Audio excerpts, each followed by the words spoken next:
Hello, everyone. Now introducing Dom Jones.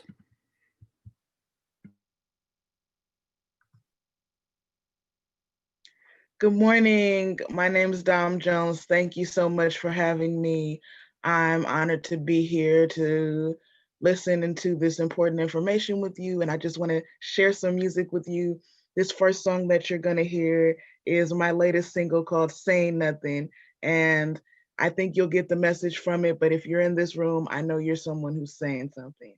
Thank you.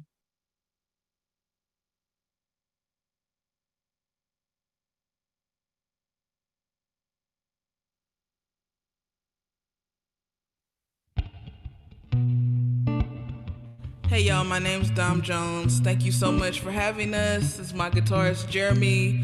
We're gonna do a song for you now called Saying Nothing. It is my latest single, so if you have iTunes, Apple Music, Spotify, Google Play, YouTube, anything, you can stream it and you can purchase it. Support independent artists.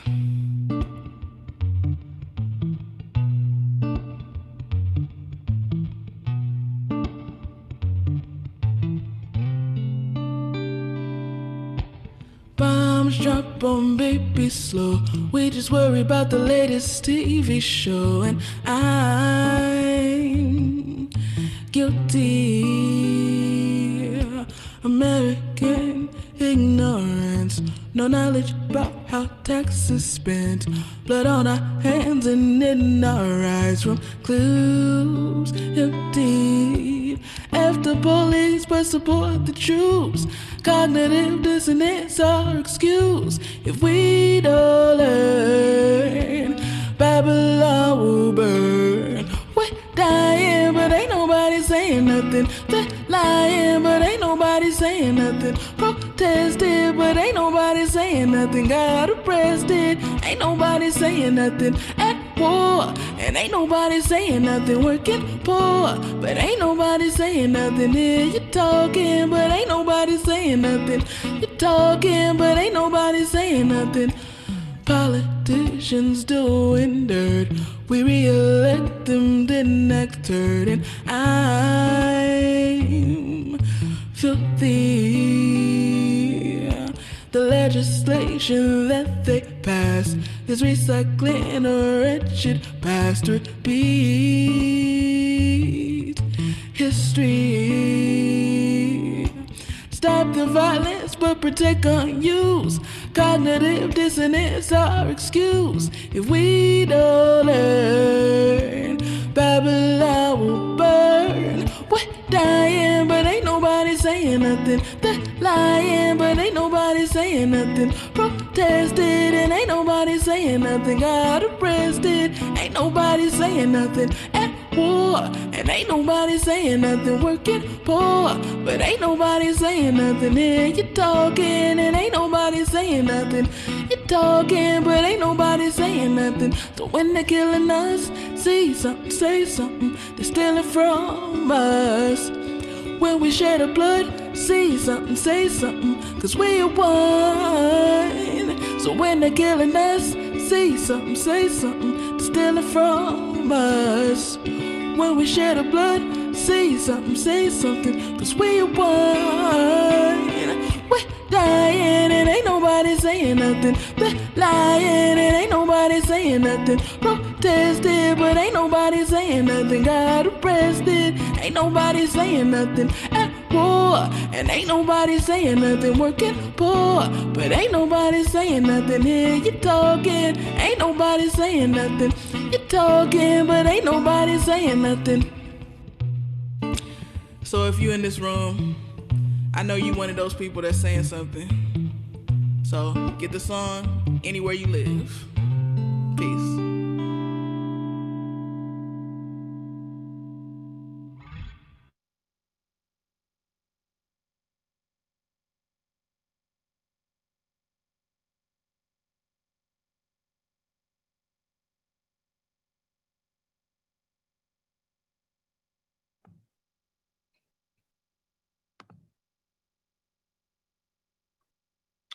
Wow. Thank you, Dom. That was beautiful and a great call. to action for a group of folks who are activated, and really, really poignant. Appreciate it. It's like part Sade, part Anita Hill, part Justice. Beautiful, beautiful presentation. Thank you for your song. I'm Steve Patrick, Vice President of the Aspen Institute, Executive Director of the Forum for Community Solutions. It's a real privilege for us to kick off this plenary with Dom's beautiful music and call, and from one rock star to the next, as we reintroduce Arnold Chandler, who needs no introduction to this network. Let me just give you a quick outline of what the plenary looks like. It's sort of two parts. We'll hear from Arnold on his latest research and framing efforts.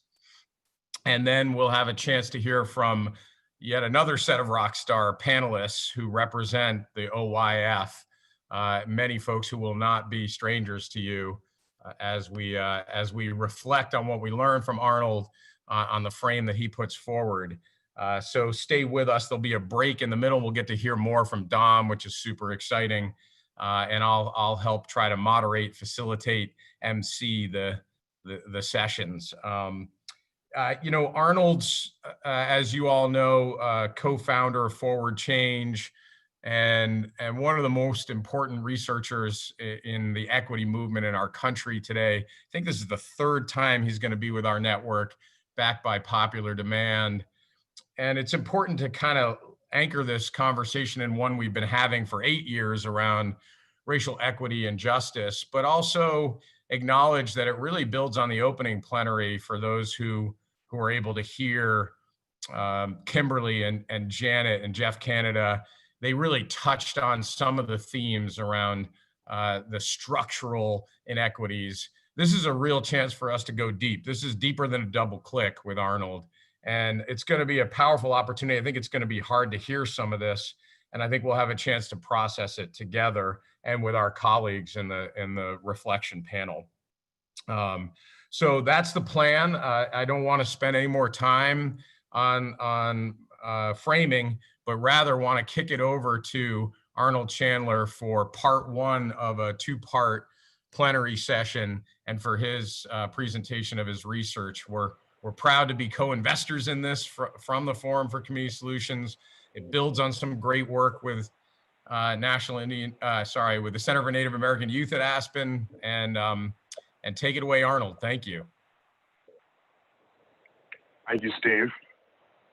Am I okay? I think I'm live with everybody. You are. All right. Hello, everybody. I'm, as always, happy to be back with the Aspen OIF crew. The only difference this time is Tia's not with me. But I'm excited to be here, and I'm excited to be talking about what I'm going to be talking about today, particularly in this extraordinary moment that we are experiencing, these extraordinary times. And I'm bringing back and developing on something that I've presented on in the past, at least in a breakout session. And that's talking about the intersection of the experiences of African Americans and Native Americans, particularly now and over the past few decades, that have defined in many ways what the systematic nature of marginalization and exclusion looks like in America. And I am presently working on a project that builds out on those themes. And so this presentation is drawing on some of the insights and the ideas and the framing that are emerging from that project now. And so this presentation is entitled BIPOC, Black, Indigenous, People of Color, and Structural Racism in the U.S. And I focus the end part of the presentation in speaking to building resilience for African American and American Indian youth. And I'll explain more what that means once I get there. But this project is an 18-month project that started as a collaboration between Forward Change and the Center for Native American Youth. It's now switched over to Native Americans in Philanthropy.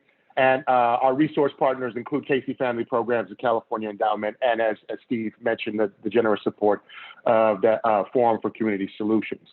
And this project is really focused on using the experiences of African Americans and Native Americans in the 20th century to define and explain the contours and structures of structural racism in America today. We are zeroing in on the 20th century because it is a century rich with policy decisions and other phenomena that have shaped the current patterns that we see today. So even though we know there are hundreds of years in the story and explaining the overlapping experiences of African Americans and Native Americans, this project is really focusing on surfacing what has happened in the past 100 years. In fact, what has happened when many of people alive today's grandparents were alive in their youth or in their young adulthood. And so it's connecting a story that's not in the distant past, but is actually very much in the present. In terms of what I'm going to present today, the overview is I am framing a bit, as Steve mentioned, what I mean and what I think we should expand our definition of as it relates to equity. And I'm arguing that there are two sides to the equity coin that perhaps don't deserve equal emphasis, but deserve both important emphases. And the first is what I call the truly disadvantaged. And that's an area we focused on. And that was very much the subject of my first Life Course Framework presentation, the first half of that presentation. And I'll revisit that with you a little bit today. But the second part that I think is neglected, and it's something we need to talk more coherently about, especially as we think about racial equity from an intergenerational standpoint, is the fate of what I call thwarted strivers. And I'll explain what that means once we get there, but this is an important aspect of equity that needs to be lifted up more in our conversations, especially if we think about equity and justice as closing the distance between African American, Native Americans, and others on an intergenerational basis and not just within a single generation. I'm going to explain why I call strivers thwarted. And I'm going to present evidence that paints a sobering picture of that reality, that puts in perspective what equity from an intergenerational standpoint should entail. And then I'm going to talk about place. And this is drawing a bit from the African American, Native American Structural Racism Project. And I'm just explaining, I'm going to dig into the importance of place. And by place, I'm really talking about the intersecting segregations that are based upon race and income that really define the opportunity landscape in America. I'm going to talk about place because place is the central linchpin of structural racism. Structural racism pervades a whole array of institutional areas, and decision makers that influence our lives can bring that bias to bear through how their institutions operate. But place is the container, it's the linchpin of many of those other institutional actors. And I'm going to articulate that, and I'm going to introduce you to that. That is kind of a central theme that's evolving out of the work of the project. And then the last piece is where I want to switch gears from the macro structural stuff, acknowledging that its gravity and magnitude is hard to shift in the near term, and that we have to focus on building resilience for young people, both the truly disadvantaged and the thwarted strivers, to the realities they face today. Changing structural racism, particularly changing its place-based manifestations, is a generational fight. It may not happen in my lifetime, and that's just the honest reckoning with that truth. We've had 120 years of attempting to confront this, and we've never generated the public will to address these intersecting segregations. And so I don't want to present a presentation that argues that there are some quick fixes and policy shifts that are going to address that. But what I do want to do at the end of this presentation is bring it down to reality for us to think about how we build the resiliency of young people to conditions that aren't going to change overnight. And that's really where I land with the final piece of this presentation. The two sides of the equity coin, the first segment of this presentation, deals with a very sobering conclusion from Raj Chetty's pretty remarkable analysis of intergenerational mobility across the country. He finds that the incomes of Hispanic and Asian Americans are approaching those of white Americans over generations. Those of Black Americans and American Indians are not. In other words, generation after generation, the gap is not closing. And I often refer to this, so do economists often refer to this as a steady state phenomenon, meaning there's an equilibrium gap between African Americans and American Indians and other populations, particularly whites as the reference group, that is not changing after generations and generations and generations have transpired in this country. And so what that means is that we're not just addressing how we address opportunity within an individual generation. We're trying to figure out how we close the gap across generations to bring this gap that's built on injustice. It's been around for centuries, but was magnified in very particular ways in the 20th century. How we address those things in the 20th century that have concretely brought us to where we are today. To explain why this steady state of gap exists for African Americans and American Indians, let's look at a couple patterns that shows up in the data that Raj Chetty analyzed. And just so you know, he analyzed data on all U.S. children born 1978 to 1983, which is 20 million kids. So if you were born between 1978 and 1983 in the United States, you're in this data. It covers 94% of that child cohort, and it follows them for the next 35 to almost nearly 40 years. And what they find is that African Americans and Native Americans experience relatively low upward mobility from the middle class, or staying in the middle class. And if you want to know what middle class means, it's about $44,000 to $69,000 per year measured in 2015 dollars.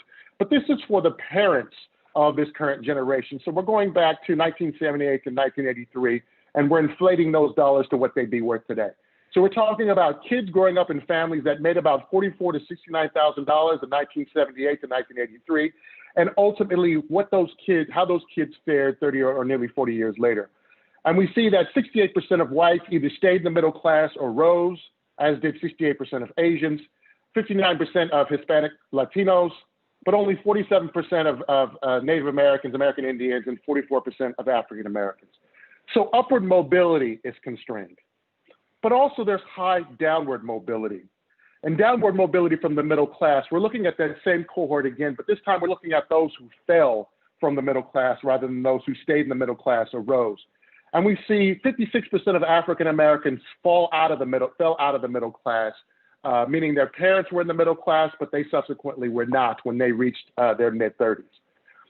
Among American Indians, 53% fell out of the middle class, 41% of Latinos, 32% of Asians, and 32% of whites.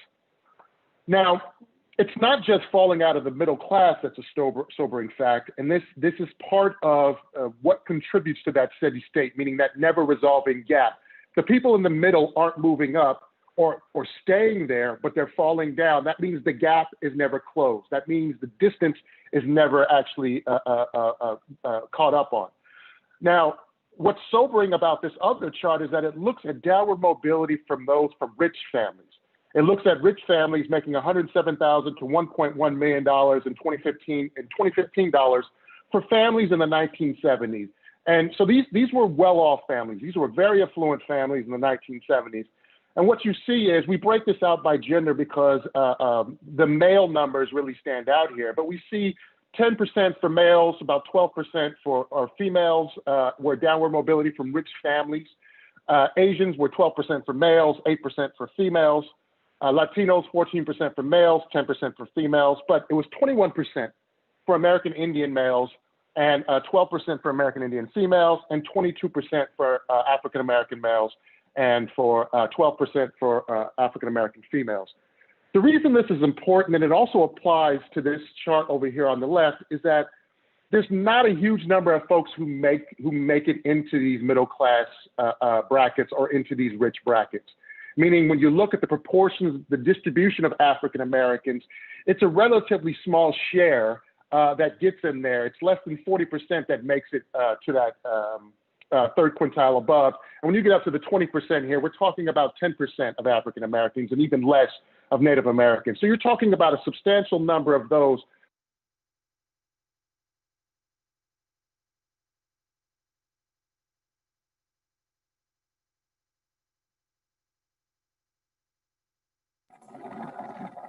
Now what we're going to look at is those who are trapped at the bottom, those who actually don't escape it. And unfortunately, there's a lot of African Americans and Native Americans who are at that bottom level. And so being trapped there is a big part of contributing to why the gap is not closed.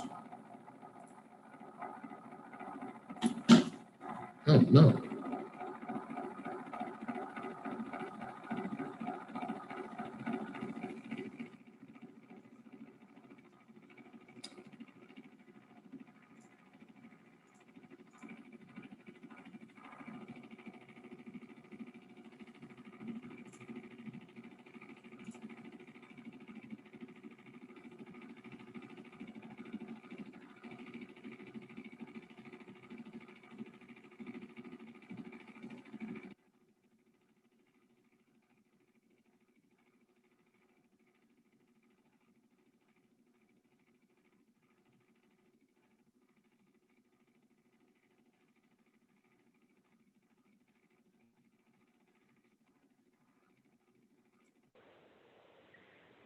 Sorry about that, folks. I hope you can hear me. My phone line went dead. Okay, so I'm back. So I'm not sure where I lost you, but what I'm talking about now is folks who are trapped at the bottom. And as I mentioned before, I'm not sure when the audio cut away, but there's a disproportionate share of African Americans and American Indians who are at the bottom of the income hierarchy. And so being trapped there is also a big part of the story of why these intergenerational gaps persist. We can see that high school graduation, there's a significant share that stay at the bottom, particularly among males. So amongst African American males, 31% remain at the bottom. 30% of Native American females remain at the bottom. 26% of Latino males, 24% of white males, and 11% of Asian males. Now, what's distinctive, though, about the African American experience is the size of the gender gap there. So you can see a disproportionate share of males are trapped at the bottom. There's a smaller gap that we can see there for Native Americans. But it's really when we come to looking at income that we see significant gender gaps, but also the experience of poor American Indian girls starts to stand out. We see here that poor American Indian girls who grow up in poor families, who stay poor as adults, aren't that much different from the boys, from the males, from the fate of the males. There's a sizable gap for African Americans, but both African American and Native American males, 50% stay stuck at the bottom. 50% never escape, meaning their parents were poor and they grow up and end up being poor in their mid to late 30s. So they're trapped in a poverty cycle over generations. Perhaps we only measure 2 here. It could be even longer. 29% for Latinos, 31% for whites, and 20% for Asians in terms of the males, with the numbers being less for females. But you can see the gap here is really small for American Indian girls, and it's relatively large actually for African Americans, the largest gender gap. So in terms of income, we're seeing African American males disproportionately concentrated and trapped at the lower end, but really we're seeing both male and female Native Americans trapped there as well. So the summary of this first part is that we're experiencing low upward mobility for African Americans and American Indians, especially from the middle class. And that's an important, they have a lower likelihood of staying in the middle class, and they have a low probability of moving up from the middle class to the upper middle class, or maybe even to the rich category. So that's a contributor to this ongoing gap across generations. They also have high downward mobility from the middle class, boys in particular, especially boys from rich families. So this is also a dynamic that contributes to this pattern. But the reality is there's a substantial part of African Americans and Native Americans that are trapped at the bottom, particularly the boys, but also, as we saw, American Indian girls. So this has to change our conversation a little bit as we think about equity, because typically in the past, when I talked about equity, and we've talked about equity as a conversation, we've talked about those at the bottom and trying to help those at the bottom rise. But in this context of structural racism and how it operates across generations, equity in this context is also about pulling up the most disadvantaged that we've historically focused on, but also removing the forces that push down those who rise to the top. Meaning many African Americans actually make it to college graduation and then look beyond, but find themselves thwarted, as I'm going to describe. And this is really what speaks to the experiences of what I refer to as the thwarted strivers.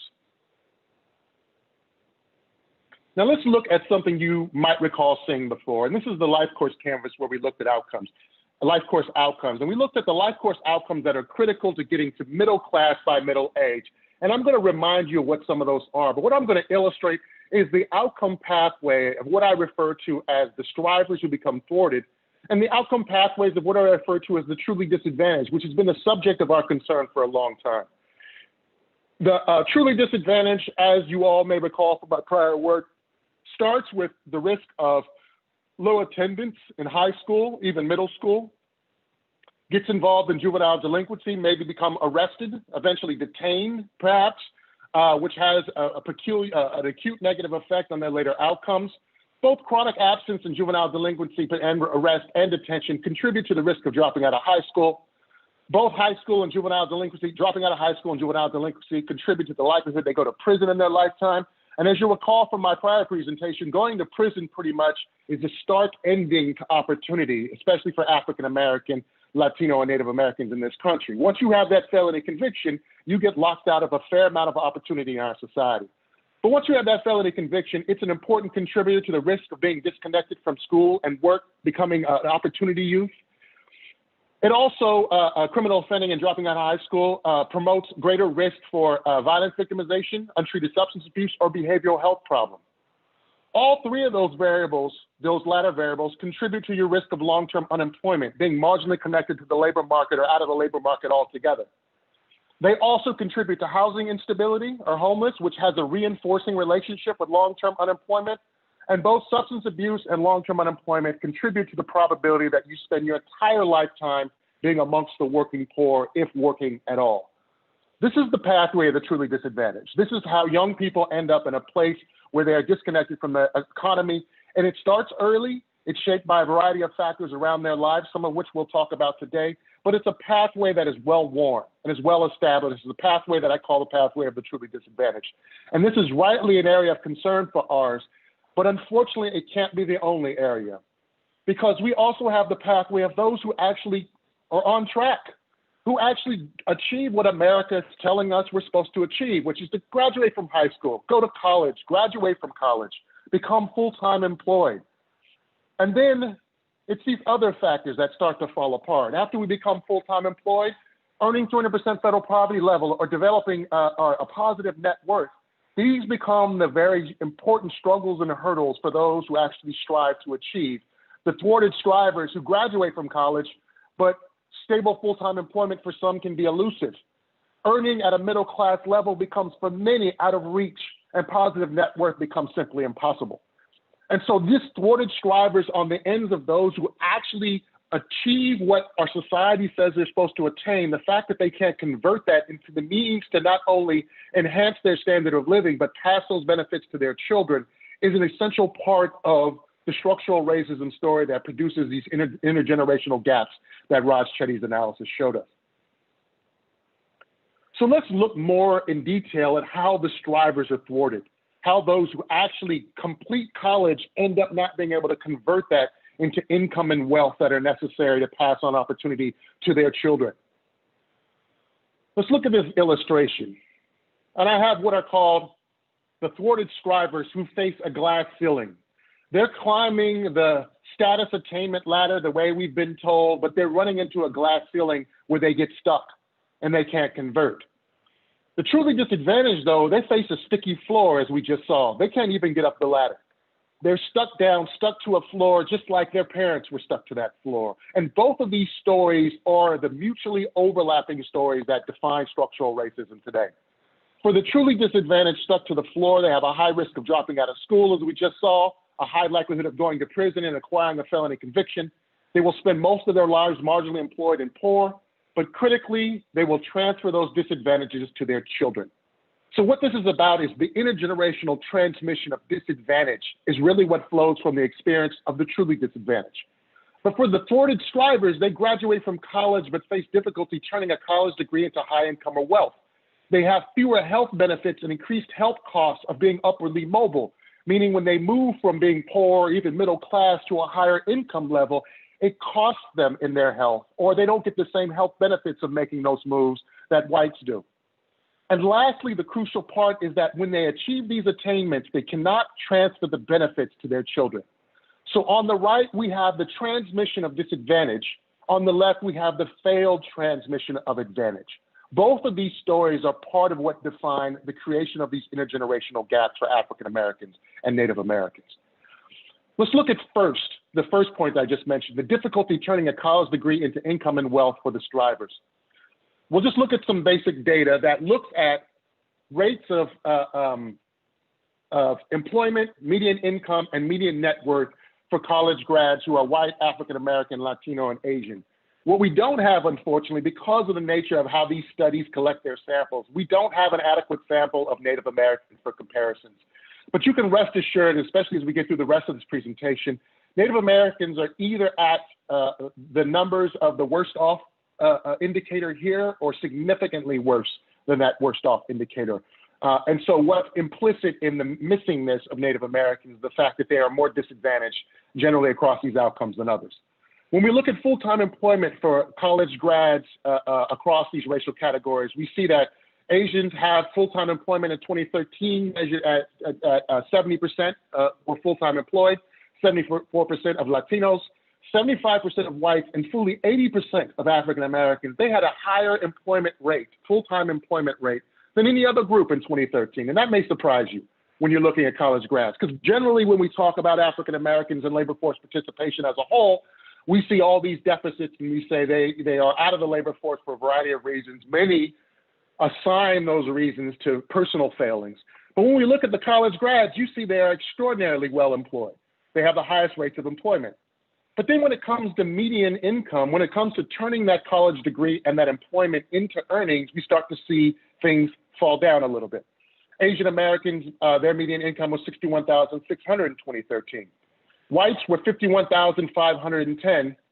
Latinos, $46,890, and then African Americans come at the bottom at $45,910. And as I mentioned before, you can expect that American Indians fall even lower on this chart.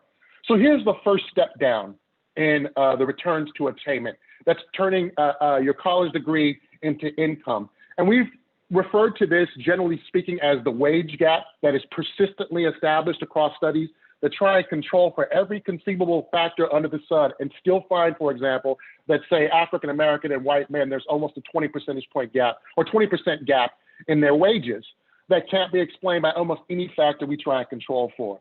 And so these enduring gaps are part of the broader story of how those who strive at the top are ultimately hamstrung and how they turn that into income.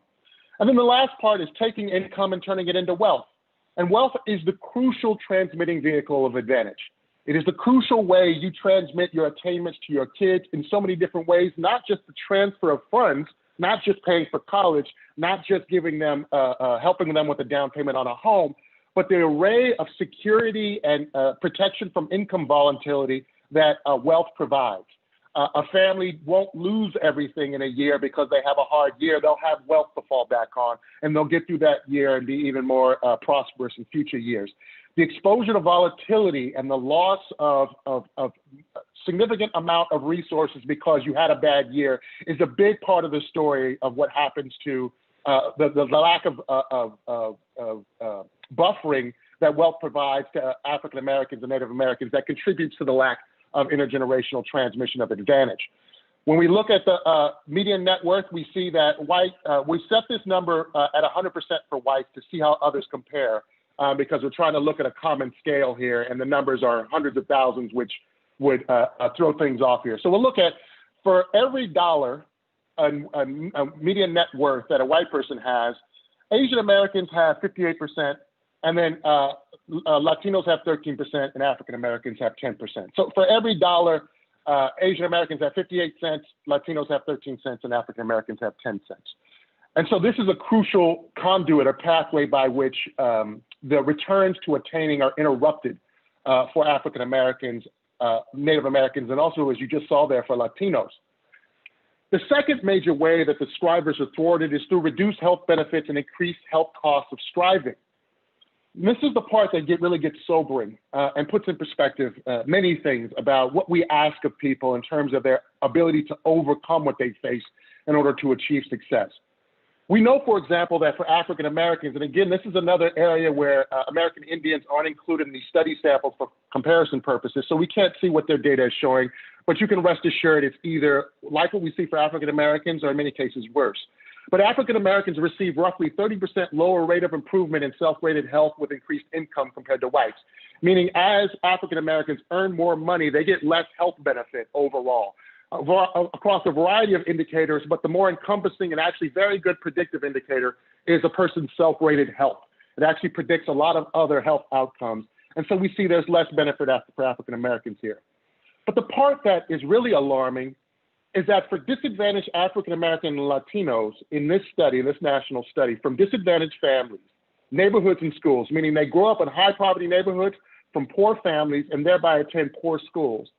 When they rise up to graduate from college, they end up being 9 percentage points more likely to develop metabolic syndrome when they graduate from college than the same youth who don't graduate from college. Let me restate that.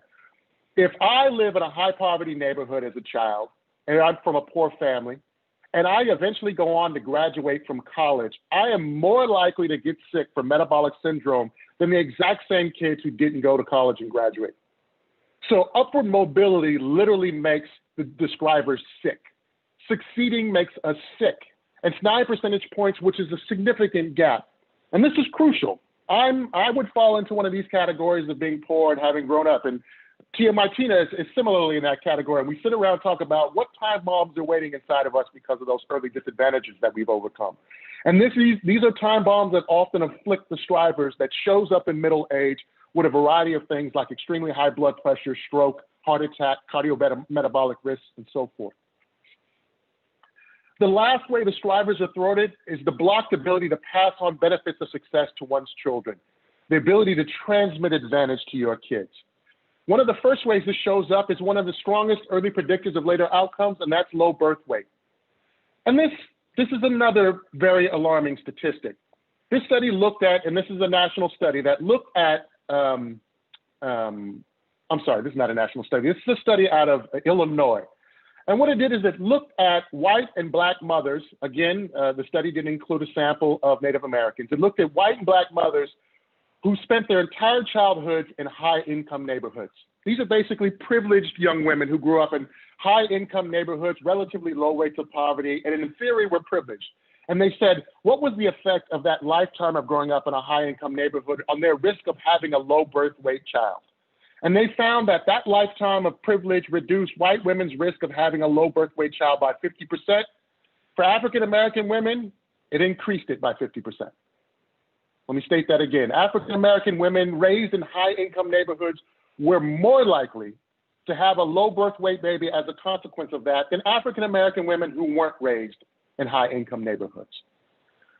In terms of passing benefits on to your young child, we see in terms of math scores that middle income or higher kids, meaning middle-class kids are higher across race.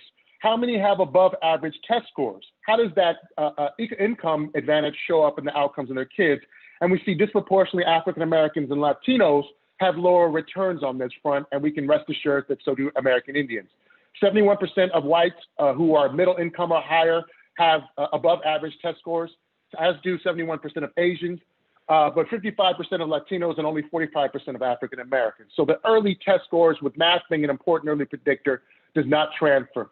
But college degree is one of the places where this really stands out the most. And that's, if I get a college degree, if I have a high income, how able am I to make sure that my child will get a college degree and potentially have the chance of having a high income of one day? And this looks at, fortunately, this data includes American Indians, and we can compare them across the group. This is the percentage of children with college graduate parents who graduated from college themselves. And we see 69% of Asians who have college parents graduate from college, 63% of whites do, 45% of Latinos do, but just 42% of African Americans and only 29% of American Indians, an appallingly low transmission of educational advantage. So we see Latinos numbers are relatively depressed here as well compared to this group. And one important caveat that I want to put out there as I go through this data about educational attainment and Latino outcomes is that educational attainment, higher education, at least in terms of many longitudinal studies, and including Ross Chetty's data, is less critical to doing well in the labor market and experiencing upward mobility. And the reason for that is Latinos appear to find ways to get access to good jobs that don't require them to have a college degree. And these are very likely many types of trade jobs, potentially unionized jobs that they're finding an opportunity to get access to. But it seems that there are pathways that Latinos have that really no other group really has access to. For Asian Americans, the primary and only pathway, actually, the upward attainment is higher educational attainment. But for Latinos, their ability to access jobs without a college degree is actually more similar to whites than any other group. And so it's kind of a fascinating phenomenon that is repeatedly apparent in this data. So summary of the ways that strivers are thwarted. They have difficulty turning a college degree into income and wealth. their ability to transfer their advantage to their kids in the form of income, their ability to get the income and wealth that becomes a vehicle for transferring advantage to their kids is thwarted. They have reduced health benefits when they strive, and for those who come up from the most disadvantaged context to rise, they often can experience health maladies as a consequence. And lastly, as we just saw, the ability to transfer income and educational advantages to your children is thwarted if you're African American or American Indians, and starkly so, particularly for transmitting educational advantage if you're American Indian, as we saw in that last chart, excuse me. So now that we've looked at these consistent experiences for African Americans and Native Americans where we have the data, and these pretty startling realities of deficits that we see on those three aspects of strivers' ability to get returns to their efforts, the question is, why does this occur? What drives this? And the answer fundamentally comes back to where they live and the institutional environment that structures the place that they live, which explains why place is the linchpin of structural racism. And it became so during the 20th century. Place wasn't always the linchpin. It was the linchpin particularly for Native Americans in the 19th century, but place became more and more damaging to Native Americans over time because of the way federal policy changed the opportunity structure for Native Americans in the places that they were placed by the federal government. In both instances, places that African Americans and Native Americans were made worse by intentional decisions. And they were institutional actors and other institutions beyond those who govern the placing of people made those places worse. And so place is the linchpin of structural racism. It is the context where other things are shaped. Where the truly disadvantaged and the thwarted strivers grow up is crucial to explaining how their lives turn out. And Raj Chetty analyzed this question specifically. And what he found out is that when he tried to explain the intergenerational mobility gap between African Americans and white folks, using those 20 million data points that he gathered for folks in the United States, what he found is single parent families, the usual trope of explanations. It's the single parent families. You know, they're not working hard and getting an education. They're not saving, so they don't have any wealth. None of those factors explained it. None of those factors, meaning growing up in a family in terms of education, or whether or not your parents were married, or whether or not your parents had savings or wealth, that didn't explain this intergenerational gap that's showing up. What Raj Chetty found out is that it's where people live. It's the characteristics of where they live that's driving this intergenerational gap. And there's been no more deliberate decisions in America than structuring where we live to create disadvantages for us. And if you saw my last life course presentation, you saw me speak to these areas, neighborhoods of high poverty, of concentrated disadvantage, which changed opportunity structures fundamentally starting in the 1970s. Now, what's important is knowing that these types of neighborhoods are pretty much bad for everybody if you live there. But what's important is that African Americans live overwhelmingly in poor neighborhoods, in high poverty disadvantaged neighborhoods, even if they're strivers,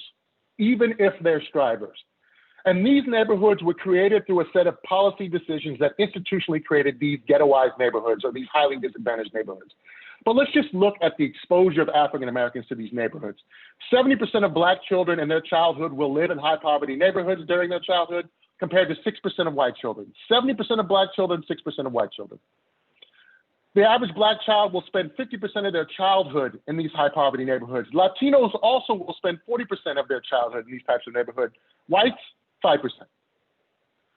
70% of Black children who grow up in these neighborhoods will live in these neighborhoods as adults. So let me just state that again.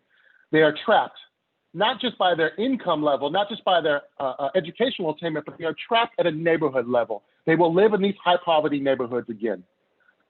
But here's the very sobering statistic, and that is class doesn't protect them. Black children who live in families earning more than $100,000 a year live in more disadvantaged neighborhoods on average than white children from families earning $30,000 a year, less than $30,000 a year. So being rich doesn't give you a better neighborhood for African Americans than being a low-income white person. So I don't have the data in all these studies. Most of these studies are based on national longitudinal data, the panel study of income dynamics being the most prominent one. So I don't have Native American data here to show you the comparatives, but what I can do is show you what the census tells us. And this is census data from 2016 that shows us American Indian children are also mired in high poverty neighborhoods. In fact, They have the highest rates right now in the United States. 27% of Native American children live in high poverty neighborhoods, neighborhoods that are 30% poverty or higher. Only 26% of African Americans do. And you just saw what those numbers look like over a lifetime. 70% of Latinos, 5% of Asian Pacific Islanders, and 4% of non-Hispanic whites. So even though I can provide you all the comparative data for Native Americans, the fact is overwhelming that place is what structures the opportunity and shapes the outcome for both the truly disadvantaged and the strivers.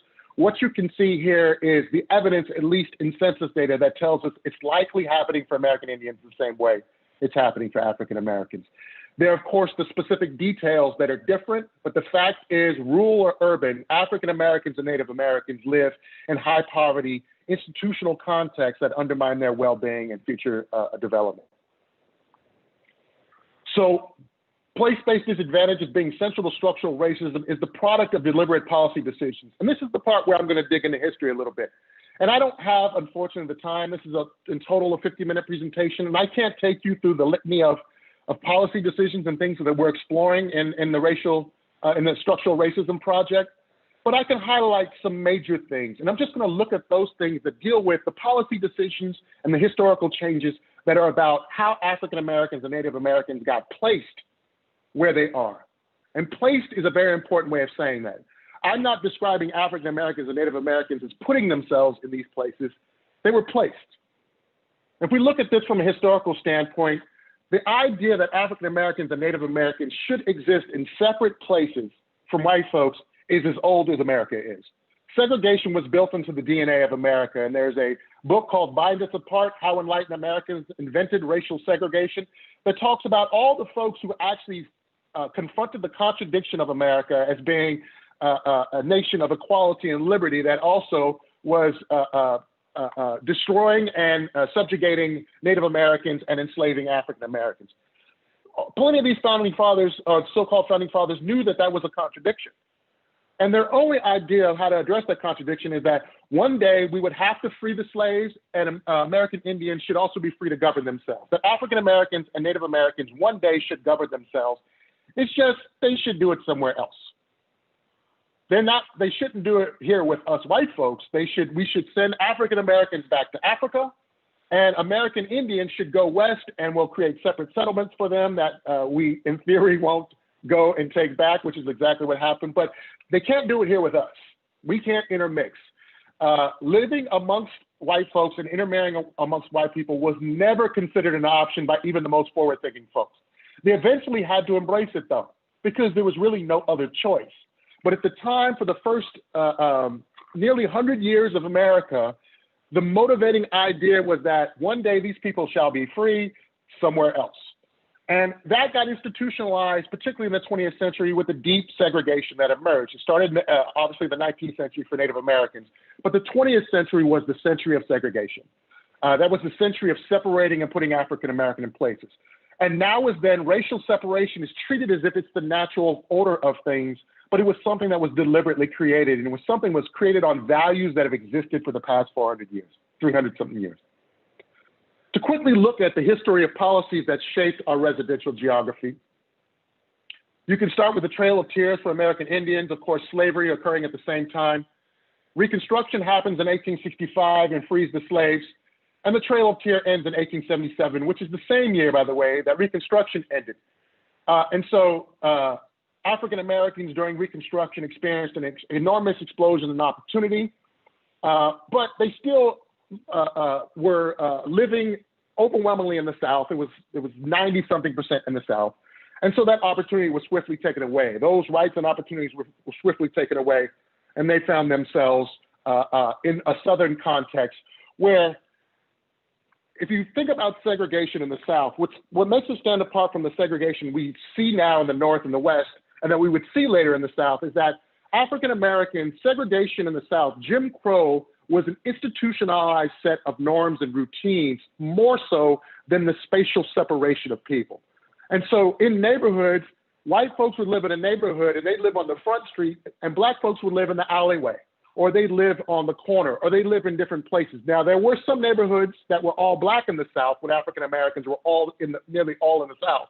But for the most part, streets and neighborhoods were integrated. Houses weren't integrated, but street segments were integrated. And so there wasn't a lot of separation. Ghettos later on, though, that were built in the 20th century were ghettos where entire neighborhoods, entire sections of cities were just all Black folks with a sprinkling of white folks. That was new. That was different. That wasn't built on the structure of Jim Crow. That was something that was built separately. And many of the innovations around that were created in the North and then emulated in the South. So bear that in mind. A lot of this history of the tools of creating segregation were tools that were created in places like Los Angeles and New York and Chicago, not places like Birmingham. The Dawes Act passed in 1887 after the Trail of Tears ended and the reservation system was created, was fully institutionalized. The Dawes Act actually designated land on reservations to be broken up into plots and started the process of progressively winnowing away land that had been agreed to in the reservation system that was then sold essentially to white folks. And smaller and smaller parcels of land were maintained that are now increasingly what's called fractionated, creating a complicated reality of land management on reservations, but the separation of people into smaller and smaller geographies that complicated ownership, amongst other things. Racial zoning for African Americans, largely affecting African Americans, first appeared in the 1910s. Actually, the first racial zoning ordinance was in Los Angeles. It was later adopted elsewhere, but racial zoning was outlawed. Apartheid zoning was outlawed in 1917 under the Buchanan decision. And so white folks had to find new ways of keeping African Americans from coming into their neighborhoods. This was shortly World War I began during this period, actually in the 1910s. And so in the 1920s, when the war ended and African Americans were trying to move into neighborhoods, when they had gathered, saved up money they had earned by working through World War II, or they come back from the war, they wanted to move into neighborhoods. And so restrictive covenants expanded nationally across the country. That restrictive covenants basically prevented people from selling their properties to African Americans and other racial minorities. It was attached as a legal document to that property. And that exploded in the 20s. And then the Hope redlining maps were created under the New Deal in 1938. Each of these tools were introduced because they adapted for or dealt with deficits of other tools. Indian termination begins in the 1940s. That's meant a lot of Native American tribes were no longer federally recognized and resource support was no longer provided. As a consequence, those Native Americans often started the process of migrating to urban centers. The BIA, Bureau of Indian Affairs location program begins as well in the 1950s, which promotes and advertises relocating to urban centers. And this all really kickstarts the urbanization process that actually started during World War II, but really took off during this period. And then in 1968, for African Americans, you have the Fair Housing Act. It wasn't just for African Americans, but it was a law that was quickly passed after the assassination of Martin Luther King. It was a weak law. It really didn't provide any teeth. So it was passed to placate African Americans because racial segregation had never been dealt with. And the Fair Housing Act has almost had no real effect on segregation since that time. The Great Migration occurred throughout this period of racial zoning, restrictive covenants, the redlining maps, up until the passage of the Fair Housing Act. And so the reason all those tools were needed to segregate African Americans is because they were moving out of the South and they were moving into the cities. They were moving out of the countryside into the cities in the South, and they were moving to the North, West, and Midwest. And when they started moving to those places, folks started to coming up with ways to put them into ghettos that exist till this day. And starting in the 1940s up till now, American Indians have been urbanizing. I believe the number is approaching 70%, as I saw the latest data of those who are existing in urban areas. So this is just a snapshot. This is a very limited picture of this historical evolution of policy decisions that have placed where we are, where African Americans and Native Americans are. There's more detail to these things, obviously, that I'm providing here. Folks who are scholars on this, or African American folks who are familiar with this history, will probably speak to different nuances of what I described for American Indians. But overall, these are the broad contours of how you put people in certain places and then change those places to undermine their well-being. We put them there and then we change how those places function for their opportunity. Place is the container of structural racism. When I say institutions, I mean things like this. Think about all these things here. These things are tied to outcomes, but they're also tied to institutional actors. People who have a stake, their public systems, their private systems that influence these things. These things all have reinforcing processes amongst them. What makes racism structural is the cumulative reinforcement between multiple institutions and outcomes. It's the fact that when you live in a certain neighborhood, it affects the likelihood of the school you go to, which will in turn shape the jobs that you will get and the health that you can experience, your exposure to crime, your likelihood of becoming involved in crime, your experience with certain types of policing, your risk of being incarcerated, the wealth that will develop in your house because of your neighborhood, the likelihood that countrywide is going to decide your neighborhood is the neighborhood that's going to get the subprime loans that blows up the ownership of your housing. All of these are institutionally reinforcing in places. Place is the container for all of these reinforcing processes to take place. And this is how structural racism works. It works because of the cumulative reinforcement. And it's very difficult for these to cumulatively reinforce unless they're located in place, meaning it's hard to oppress people across all these institutions unless you put them all in the same place. If African Americans were spread across the metropolitan area, say of the Bay Area, which we're not, it would be extraordinarily hard to implement all these other types of institutional oppression that have accumulated over time, or even just inertia. It's hard for these to actually reinforce each other. It becomes much less efficient when they're spread across the landscape. But if you put them all in one place, as happened over the 20th century, all of these institutional mechanisms were the catalyst for explicitly racist decision-making. All of these were people making decisions that were explicitly racist in each one of these domains, but it tended to be focused overwhelmingly in places, in particular geographies. And that's why place is the linchpin of structural racism. Now, confronting this place-based racism is a fight that will take a generation. And what I'm not going to do here is tell you that I have some quick policy fixes for racial and economic segregation. It's been 120 years. We had the Fair Housing Act, and that didn't even make a dent. And so there are some folks like Raj Chetty who argue we need housing vouchers to encourage mobility of poor people out of high poverty neighborhoods. My answer is yes. We need to reform land use and zoning policy so that we can allow affordable housing to be constructed in single family residentially zoned areas and thereby facilitate the reduction of racial and economic segregation. My answer is yes.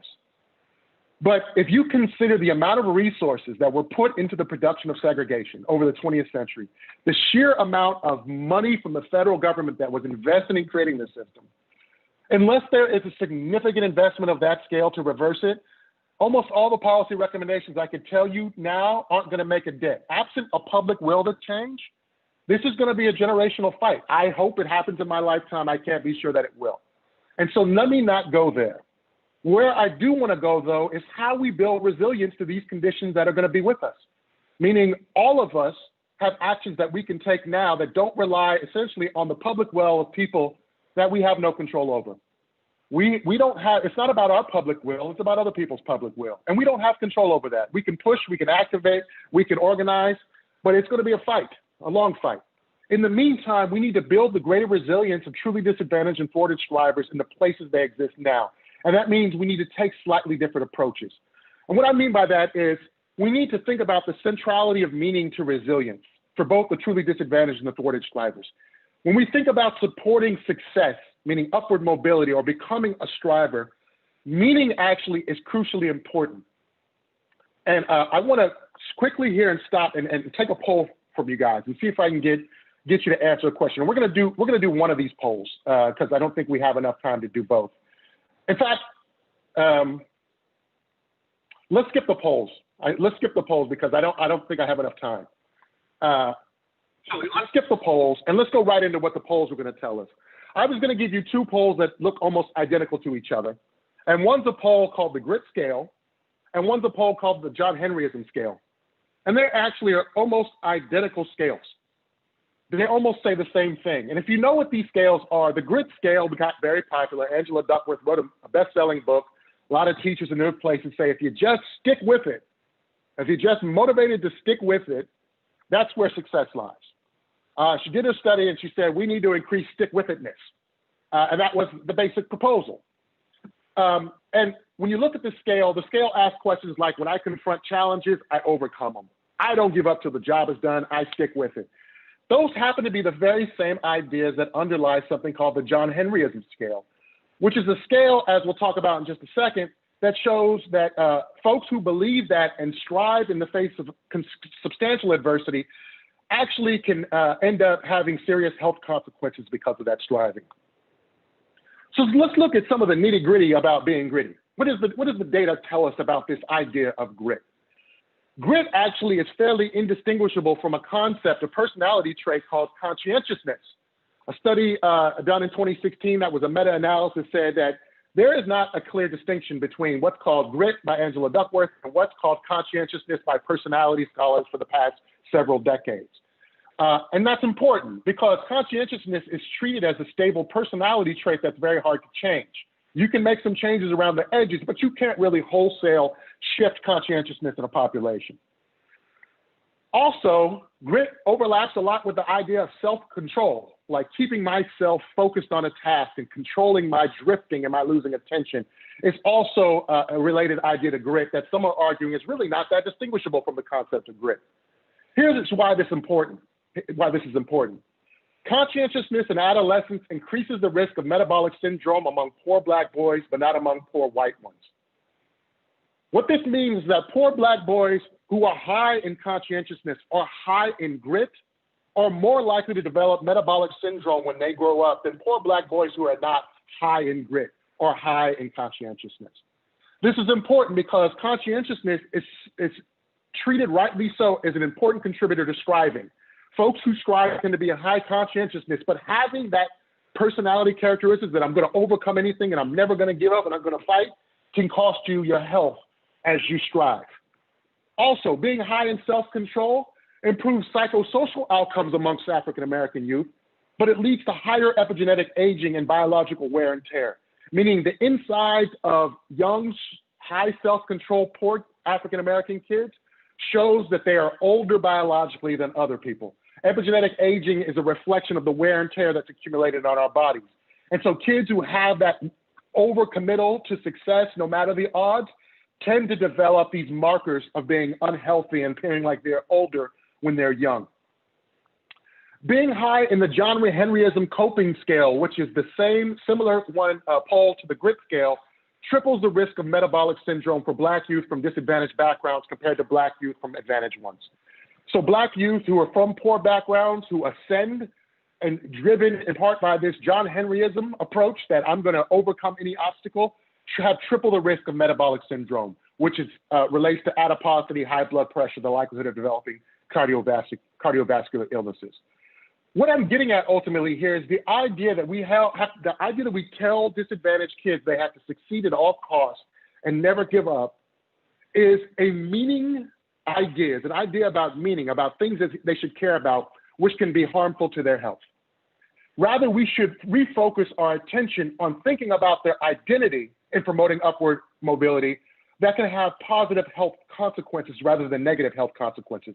And there's a researcher who argues that the identity conflicts of upward mobility themselves produces ill health outcomes for African American and Native American and poor kids. And these identity conflicts relate to the idea that as you go to college, you're trying to become something that he calls a possible self, a new you. I'm going to become a college graduate. I'm going to become middle class. But as you're trying to become that, people around you are invalidating that identity, invalidating that you are that, meaning they're saying you don't belong. You're not a college graduate. That's not who you are. They're doubting that. You're not from the middle class. That's not who you are. And while you're doing that, you're pulling away from where you come from. You're pulling away from the people you're familiar with, the people you know. You feel a sense of abandoning them and them feeling resentful of abandonment. So you're stuck in the middle, not fully becoming something and feeling like you're losing something else.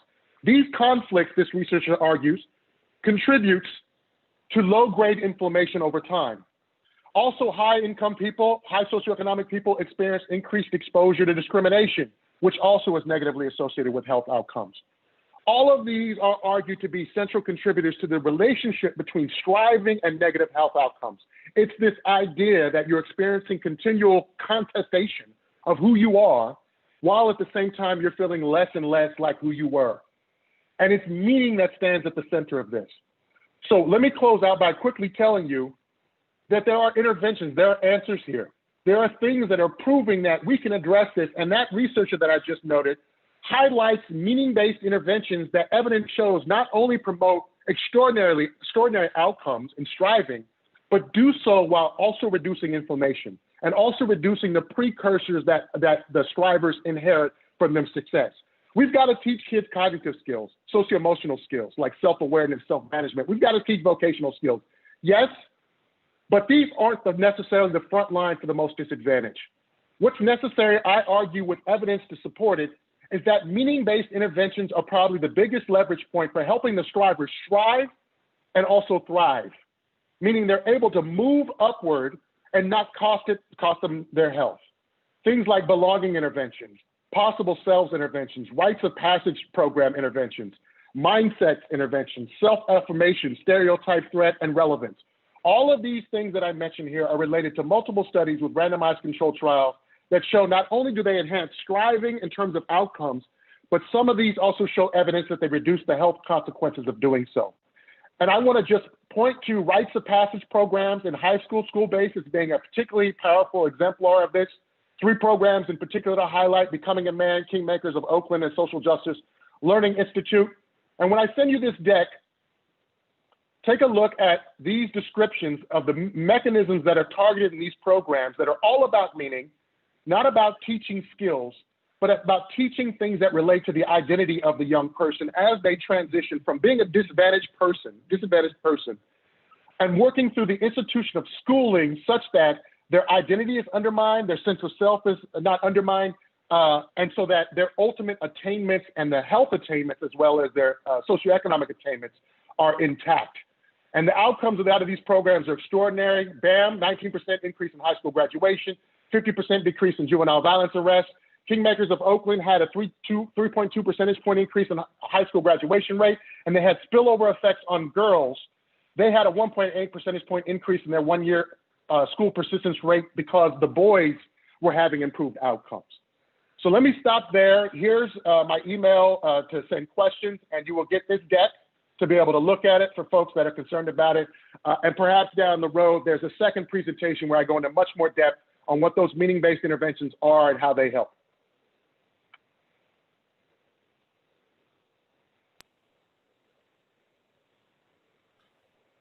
Wow. Okay. Thank you, Arnold. That was amazing. I think for many of us, probably somewhat disheartening. So I'm glad we got to the making meaning part of it and have a chance to follow up on that. We are going to move into a short break, followed by an opportunity to reconnect with Dom and that inspiration, and then a panel of place-based leaders who are going to respond to this shortly. So with that, I encourage everyone to get up, move around, take a break, breathe out some of the toxicity that we just learned about, that we just traveled through. Take a deep breath in of hope and inspiration, and we'll be back real soon. Thanks, everyone. 5-minute break.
Hi, it's Dom again. I'm back. I just wanted to share a couple thoughts on that great presentation by Arnold. First, thank you for that presentation. What resonated with me the most is that there's data to fortify my personal lived experience. A lot of what he was talking about, specifically striving and having ambition, having negative health effects, really resonated with me.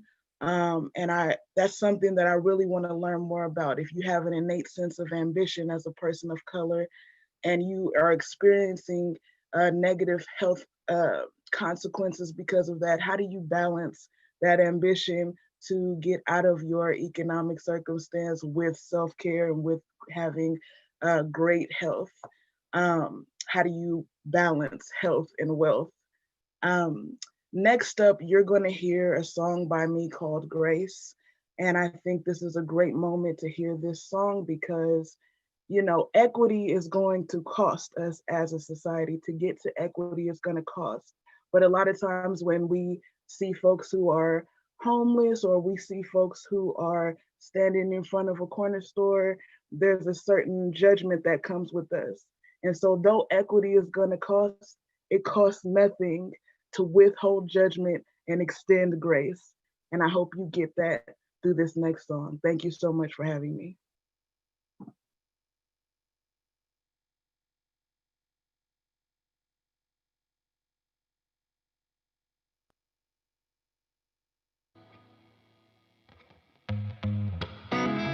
Hey y'all, I hope you had a great session. We just want to lift your spirits after the time you just had, so we're going to do a song called Grace. I know we're not together, but you can snap if you want to, wherever you are in your homes. Enjoy it.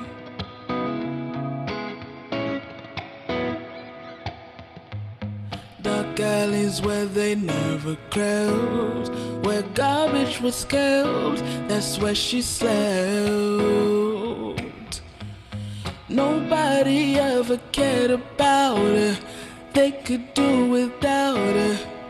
The sight of her, the scent, she always smiled when they passed her by, kept her laughs and cries tucked away inside.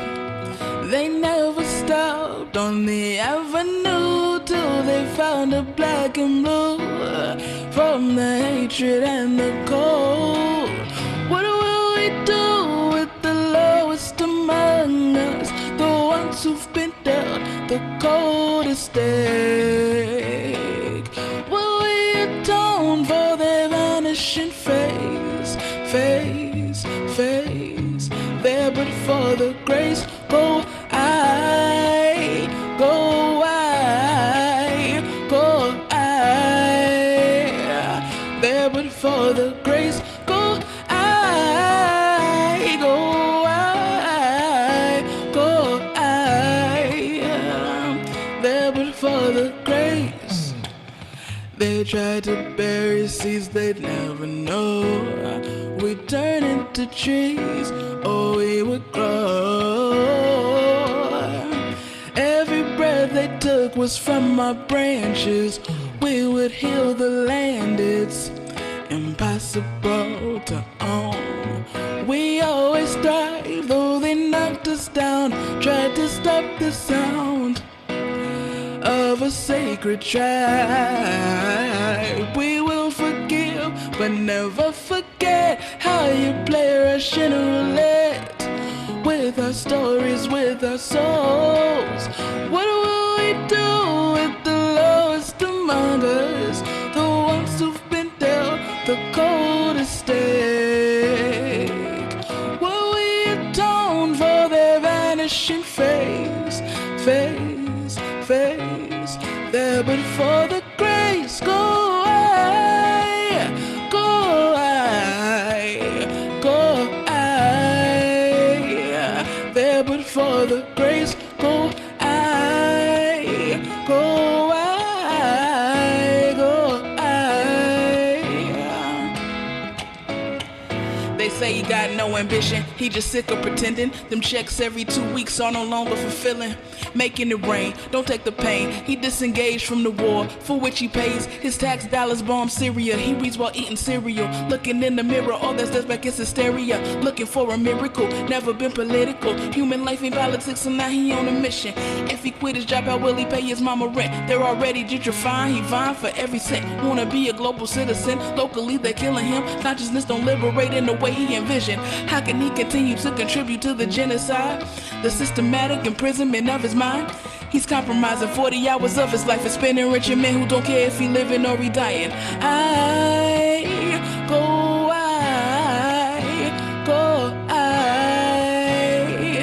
there but for the grace, go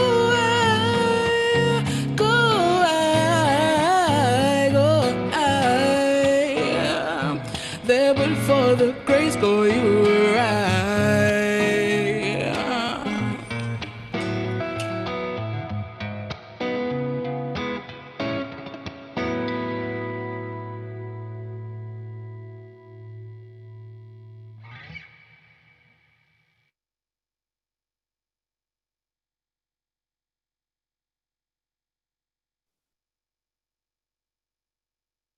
Thank you, Dom. Inspiring. From Arnold took us on a journey. You have taken us on a journey from spirituals of the past to Sweet Honey in the Rock to now part of our healing comes from Dom Jones. We really appreciate that. Let me welcome in the panel. Real time, Ruth Barajas, Director of Workforce and Education Programs at Bay Area Community Resources, no stranger to this network. Trenton Casillas Bakeberg, youth leader with Fresh Tracks, activist in Standing Rock, all around great young man, dude. Thanks for being with us, Trenton. Shakima Fulmore Townsend, nobody here has ever heard of her, but we have. Leader from Philly, president and CEO of the Philly Youth Network, and perhaps the least known in the network, but a man we plan on spending a lot of time with on place-based change. Alvin Warren joins us. He's now most recently Vice President for Career Pathways and Advocacy at the Lanel Foundation. Alvin, thank you for joining our network and being with us. Thank you for your history of place-based leadership. We'll get into some of that soon. Arnold Chandler is back with us. Hopefully he still has a voice. And let's jump in. I'm just gonna follow the lead of intros. The first question is a simple one. Please give us your reflections on what you just learned. What do you want to lift up? What do you want to double click on? What do you want to highlight? What do you want to, etc. Ruth, I really look forward to hearing your feedback on Arnold's presentation. Thank you. Yeah, hi everyone. I just feel the need to say, like, let's breathe for a second, right? So join me all, just, because that was a lot. I think a lot of us are wishing we got that background that Steve has, right? That fresh air. And if you're from the West Coast, you know we needed the fresh air. Ruth Barajas with Bay Area Community Resources. Super happy to be with you guys. We've been working alongside young people, Opportunity Youth, for almost 25 years, since I was an Opportunity Youth myself. And one of the founding member organizations, one of several for the Roadmap to Peace Initiative, the first of its kind as far as Opportunity Youth collaboratives go in the city, and several others followed. Before I answer that question though, Steve, I wanna say two things. So I'm actually glad you called on me first. First, I just want to send so much love, light, and good vibes and good health to everybody on this call. Not just physical health, because we're dealing with the pandemic of COVID, but also mental health, right? Because this work was already hard enough. And then we're facing that reckoning, that structural racism as an actual long-term pandemic, unfortunately. I think if you're somebody who identifies as a person of color in this work, you're dealing, similar to me, you're dealing with this tension that I've been thinking a lot about. This tension of being personally impacted by structural racism, and then at the same time, as a leader of color in community, having to and needing to dismantle that structural racism, and then support the communities of color impacted by structural racism. And so that tension of trying to take care of yourself and at the same time trying to take care of others is taxing, right? And so I just want to, one, that needs to be said and stated. And I think two, folks need to know that they're not alone, and that and that, you know, I wish that I was sending just so much love and that folks are taking care of themselves. The second thing that I want to say is, as a non-Black person of color, that Black lives unequivocally matter, and that Black leadership matters. And not as a statement, but as an actual, or opinion, but as an actual fact. Because, you know, we live in a time right now where we're often, as communities of color, pitted against each other, right, for resources. And, you know, who's been oppressed the longest, and for what, you know, and somebody said it yesterday on a plenary, is that there's so much that I'm paraphrasing here, but that solidarity is powerful. And absolutely, Black and Brown solidarity is powerful, it's necessary, it's beauty, it's strength, and it's progress. And so I'm trying to be, as a non-Black person of color, trying to be really intentional about what allyship looks like to me and how I show up in spaces in solidarity. And so again, just, you know, making sure that we are creating space and opportunities to really recognize the value of Black lives and the contribution Black folks make, and the voice and all of that. So again, I just needed to say that first and foremost. In terms of the question, I think any of us can go in like a million different ways, like Arnold just like took us to church, right? But I am really drawn to this notion of identity, right? As I said, Roadmap to Peace is the first OY collaborative in San Francisco, and I felt really affirmed by Arnold's presentation because, you know, Roadmap to Peace is focused on gang and violence involved Latinx young people. And then the OY collaboratives that followed focused on African-American youth and then Pacific Islander youth respectively. And so just really being race-based and culturally centered has been our approach. And so I felt really affirmed in that presentation, especially near the end. And when I think about identity, I think about, you know, and I'm a data nerd and I'm a research nerd, right? And I'm all about the scaling of the interventions, but I think sometimes, if I'm being honest, we get caught up in the evidence-based this and the evidence-based that, and we forget that there is some that there's some fundamentals here in this work for young people, and really for all people, which is that young people feel affirmed in who they are, right? Because when I think about the data that Arnold presents, I think about how, like, what is it that's preventing young people from progressing, right? Or when they do progress, that their health is impacted, right? And I think it has everything to do, to his point, around identity. And when we think about identity, we think about that young people are often given messages about their worth, and so it's super important to recognize, like, Black is beautiful and immigration is beauty. Like, those are things that we need to be hearing on a regular basis, and that young people need to be hearing early on, because they're getting so many messages and so many microaggressions that they experience around their significance or lack thereof, right? They're seeing all these messages, they're getting all these messages from the media, and you know, they're seeing people who look like them being killed so openly and publicly, right? If we're being honest, and they're seeing people who look like them being kept in cages, right? And so if we can present a million opportunities and pathways, but if young people don't see like that there's a light at the end of the tunnel, why would they take advantage of that, right?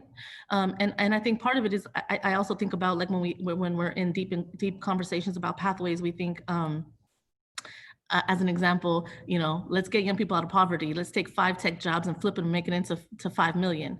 But if young people can't see themselves in a tech job, it doesn't matter how many jobs we create for them, they're not going to take it, right? And so I think about like in the city in San Francisco, when we have the have and the have-nots, we have young people who are experiencing, they're the data that Arnold is presenting. And then we have the young people who are born into wealth, right? Born into that light skin color, right? The white and light skin color. And so they know, they're walking in this world knowing that the world is theirs and all the opportunities are for their taking. And that's the messaging we need to give young people. That young people know that they are valued, that they are loved, that they are necessary, that they deserve to build wealth, that if that's what they want, they deserve to live where they want in terms of being place-based, right? That young people should also be walking around in this world, in their environments, recognizing that the world is equally, if not more, theirs for the taking. Fantastic. I see such a through line from identity to belonging, and what John Powell taught us a couple of gatherings ago with the OYF. Thank you, Ruth, for naming all of that. Really powerful. I want to give Trenton, it's great to have a young leader in this conversation. I'd love to hear his reflections. Does anyone have a sentence that they want to say in building on what Ruth just shared Arnold, anybody. If not, I would love to just pivot to Trent and ask him to introduce himself and his work and give us his reflections. All right, Trenton, would you give us some feedback on what you learned and saw from Arnold? Highlights. Can you hear me? Now we can. All right.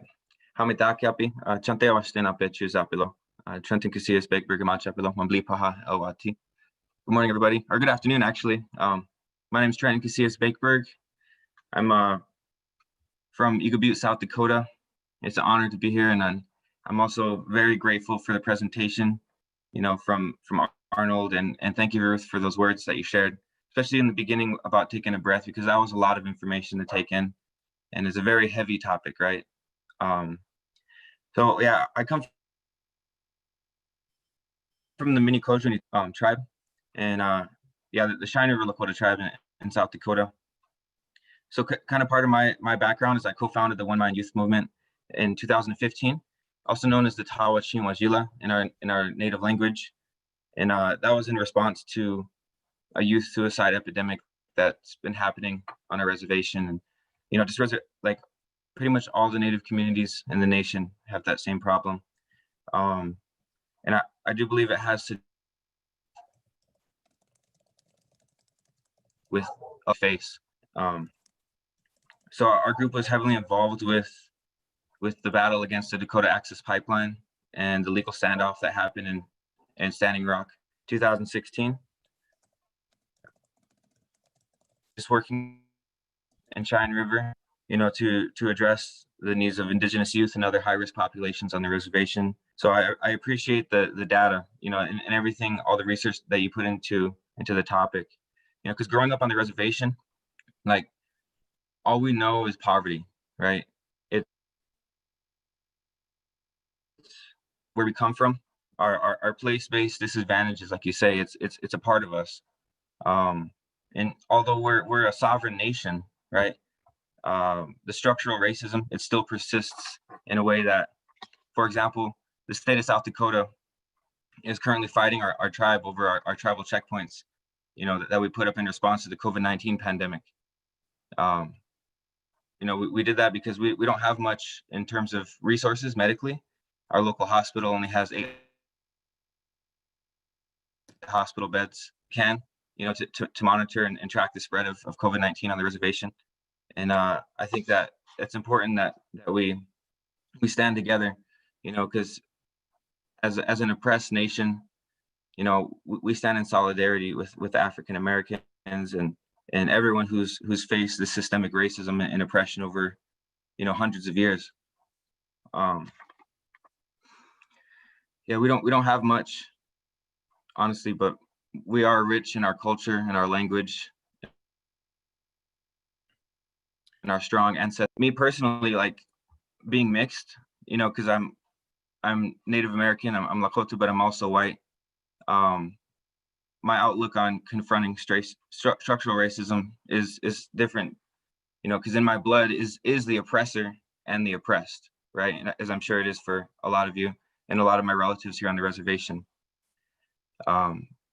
So in that way, I try to play a role and I strive to act as a medium between these two worldviews, right? These paradigms of thinking and the modern Western way of thinking. It's a tough place, but I do believe it's possible to work together and to dismantle the structural racism that persists in society to today. But like Arnold said, it will most likely take at least a generation to see that new changed world, right? Where the systemic racism is dismantled and the place-based disadvantages. And I like how Ruth said or I can't remember, the cost of equity. Like, really, what is that, right? Like, what does that look like? And what can we do in this lifetime to ensure that, the future generations are able to live their life knowing that, they have the same chances as everyone else.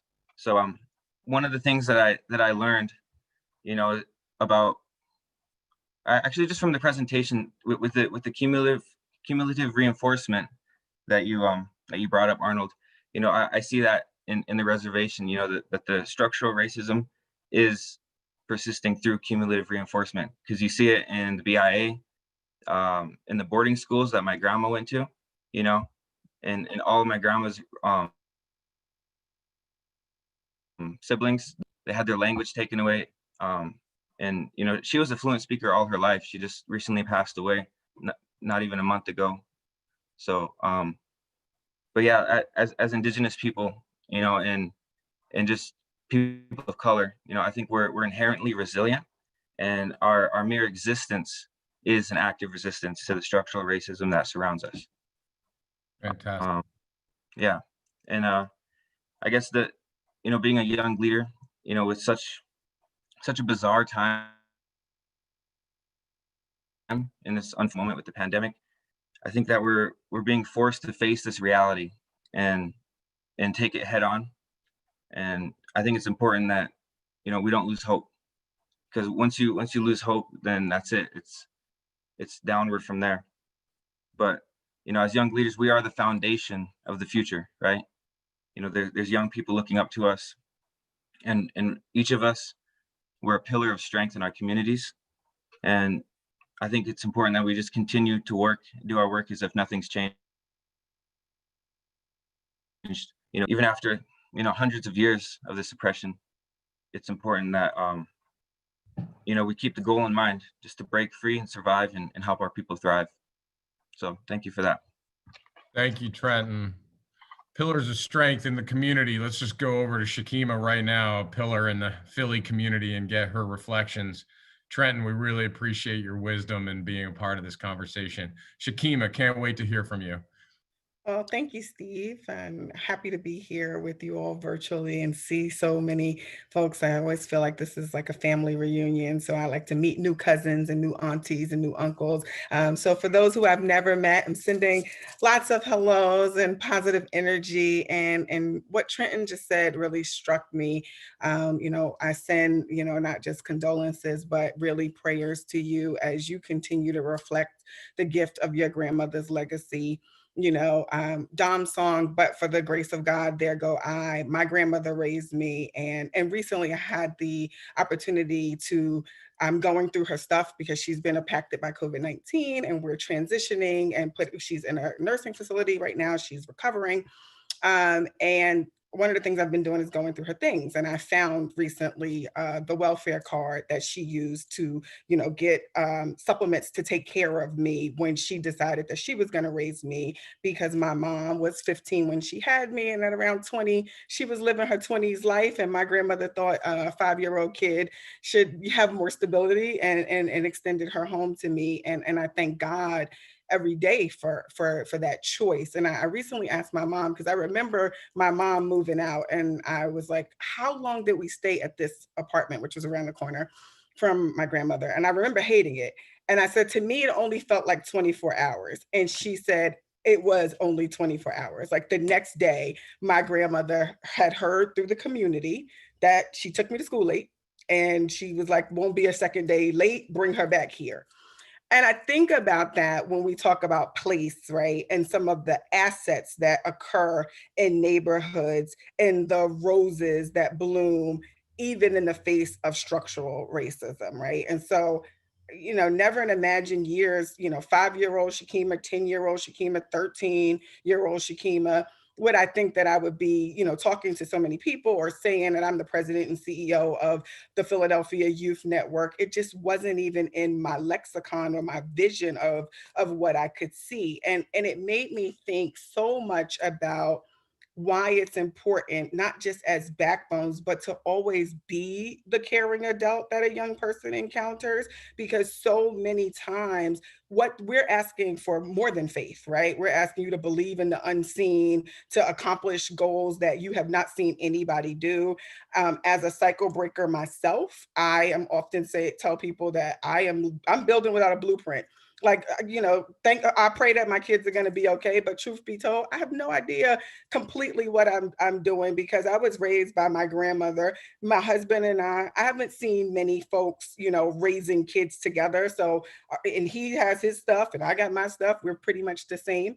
in that regard. And so when I listened to Arnold's presentation, the first thing I thought about was I want to share with you the 3 beliefs that PYN has about young people, because I think it's critical that all caring adults share some of these beliefs as an antidote to some of the messages that they constantly receive. And the first belief is that power is within. So we often define people by the circumstances in ways that we can understand, but we really do have to speak life into young people, and there is power within them, their circumstances, their identity, their authenticity. All of those things matter to them becoming what it is that they see in their hearts, right? We come to the world and we forget all the gifts and talents because of the ways in which circumstances play out. But we are, as adults, can reflect back to young people that they are powerful, that power is within. I think the other piece is potential is limitless, right? And so there are circumstances, and I personally believe that every person is going to get to their destiny. The reality is, choices will either take you directly to it. You'll either take the short version or you're going to take the scenic route.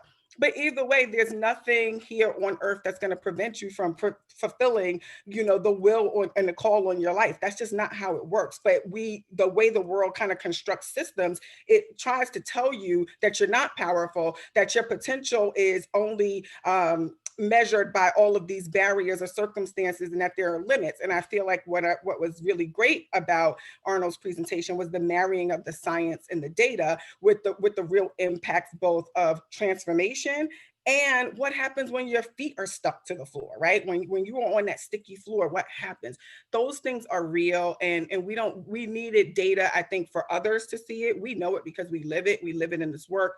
We live it from our own personal spaces. And the last belief really is that progress is inevitable. So when I look at every young person, I don't think about them only by the circumstances that they have. I think about them in terms of the future self that they want for themselves. Not the one that I think is the best one for them, but the one that they want for themselves. And I feel like as adults, it's our job to unlock the power, right? To nourish the potential, and to facilitate the progress in any way that we can. And sometimes it's small, like just sharing your own story or being a reflection of the grace that Dom sang about. Or it's big, like going and fighting structural racism by making opportunities available to young people, by ensuring that there's a summer jobs program, even when the rest of the world is saying, how in the world are you going to do that during COVID? It's like having enough courage, or some days, in my case, craziness, right? To believe that it's possible and that I'm going to keep trying until I get there. It may be imperfect, but the progress of it is inevitable. And I think that for me, it was a sobering presentation. It was an inspiring presentation. It was an igniting presentation for me. And it reminded me that in the seat that I sit, as long as I sit there, it is my job to dismantle brick by brick, person by person, policy by policy, all of the systems of oppression that are in place, as long as I can do that. So that was my initial reaction to the presentation. Thank you, Shakima. So much that I wish we had 2 more hours for even just these intros. I'm getting ready to ask Alvin Warren to jump in. Alvin's relatively new to the network, but not new to place-based equity work. And I'll just say, I first met him decades ago when he was helping Native communities buy back their traditional lands. He's former secretary of the Office of Indian Affairs in New Mexico, and literally until a few months ago was leading the Native portfolio and a lot of work in New Mexico with the W.K. Kellogg Foundation. He's now working out of an office 5 minutes from his Native community, his tribal home. We're happy for Alvin to be able to be in his place. And we're really excited to have Alvin with us in this reflection moment. So Alvin, I'll kick it over to you. Thank you for joining our network. Good morning, everybody.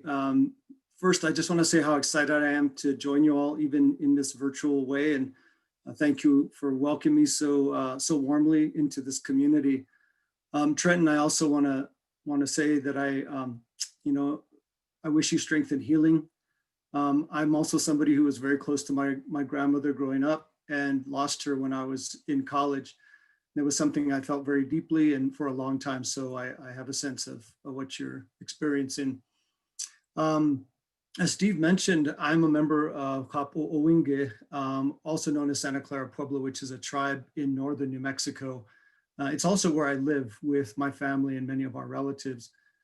For over 30 years, I've worked to uplift and strengthen Native people and communities, and try to advocate for justice and equity for Native people in terms of how we're treated by the United States of America.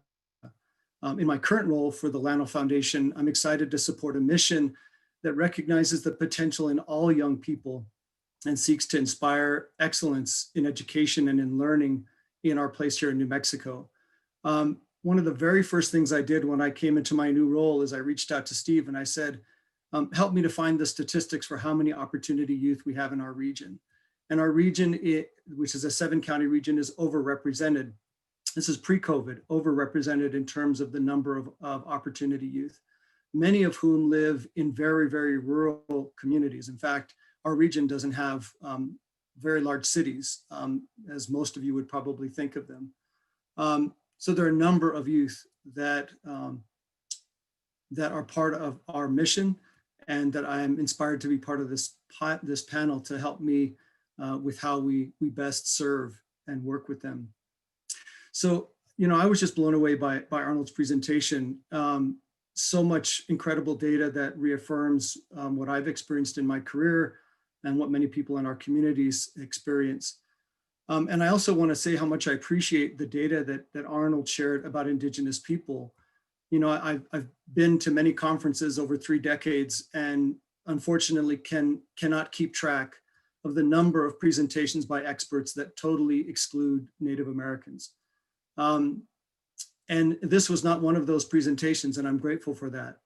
But I think it's very telling that even when you have a national expert such as Arnold, who has really sought out the kind of studies needed to kind of convey the points he made, that there were still at least 3 studies that he referred to that did not include data about Natives. We should all be troubled by this. This used to be the experience, and still is all too often the experience, of Asian Americans. And in fact, for many of us, there isn't sufficient differentiation and disaggregation of data, particularly among Hispanic, Latino, Chicano people. There are so many places where we don't show up in the data in the ways that truly reflect our communities and who we are. And I think this is really problematic, because that's the data that's used for crucial decision-making, including policy and how federal and state and philanthropic funding is allocated. It's no surprise that in the world that I work in, philanthropy, there continues to be significant underinvestment by philanthropy in communities of color, all communities of color. So this point about data, I think, is super crucial. And I'll give you one example. Even in the midst of COVID, many states and localities don't track the number of Native people affected by COVID. And in New Mexico, there was a point at which 60% of the positive cases in New Mexico were Native Americans, although we make up about 10% of the population, 60%. So, one of the things that I think is important, and with Arnold's presentation, is the way, kind of the framework necessary for us to think about the historic trajectory. The invisibility, in this case of Native people, is not an accidental thing, it's an intentional thing.